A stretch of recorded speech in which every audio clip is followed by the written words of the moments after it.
Activité 6. La tension électrique variable. L'oscilloscope. Alors, l'oscilloscope est l'appareil qu'on utilise pour visualiser la tension électrique alternative sinusoïdale en fonction du temps. Donc voilà un exemple d'oscilloscope. Donc, sur l'axe des ordonnées, on trouve la tension U, et sur l'axe des abscisses, on trouve le temps en secondes. Vous avez le fonctionnement des différents boutons qui se trouvent sur l'oscilloscope. Question: quelle est la différence entre une tension continue et une tension variable?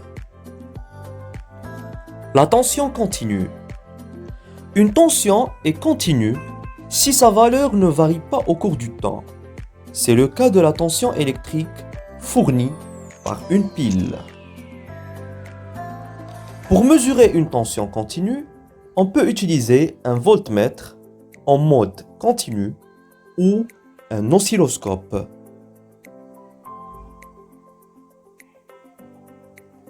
En branchant la borne positive de la pile à la borne positive de l'oscilloscope et la borne négative à la borne négative ou bien la masse. Sur l'oscilloscope, on visualise la tension de la pile au cours du temps. C'est le trait rouge horizontal. Cela prouve que la tension aux bornes d'une pile est une tension continue, c'est-à-dire elle ne varie pas au cours du temps.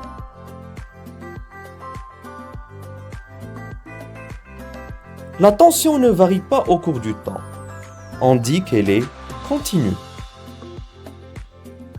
Tension variable. Une tension est dite variable si sa valeur varie au cours du temps. On relie les bornes d'un GBF, c'est-à-dire un générateur à basse fréquence, aux bornes de l'oscilloscope. Toujours, la borne positive liée à la borne positive et la borne négative liée à la masse de l'oscilloscope. Vous avez la sensibilité verticale 5 volts par div. On a aussi la sensibilité horizontale de l'oscilloscope qui est 10 millisecondes par div. Sur l'oscilloscope, on visualise la tension délivrée par le GBF au cours du temps.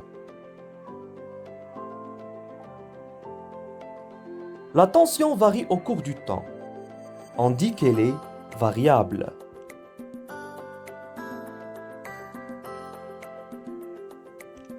Cette tension est dite alternative car elle prend successivement des valeurs positives et des valeurs négatives. Exemple de tension alternative. Une tension alternative sinusoïdale, une tension alternative triangulaire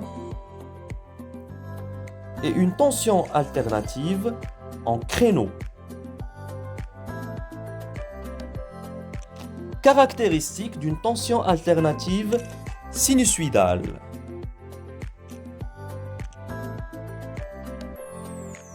On commence par la tension maximale Umax, qui est la première caractéristique.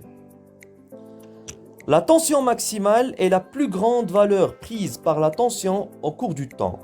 On la note Umax et son unité est le volt. Umax est égal à Ym fois SV. Ym, c'est la division verticale maximale, 3 div. La sensibilité verticale SV est 5 volts par div. Et donc Umax, ça sera 3 div fois 5 volts par div. Ce qui donne 15 volts. Deuxièmement, ou bien la deuxième caractéristique, c'est la tension efficace, UF. La tension efficace est la valeur de la tension mesurée par un voltmètre. On la note UEF et son unité est le volt.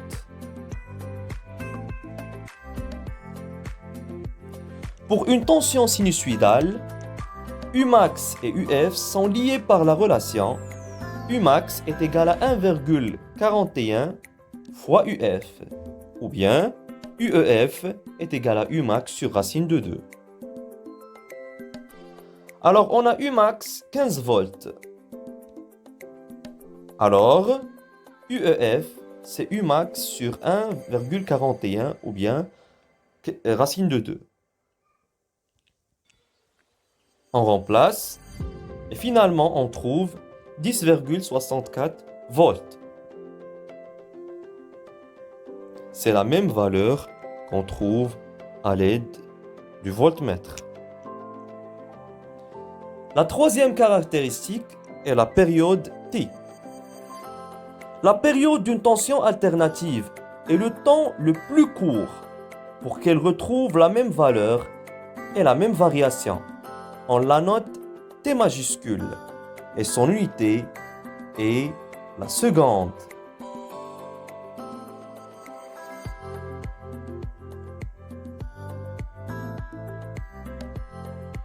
T est égal à grand X fois SH. X, c'est la longueur d'un motif. Dans notre cas, c'est 4 divisions.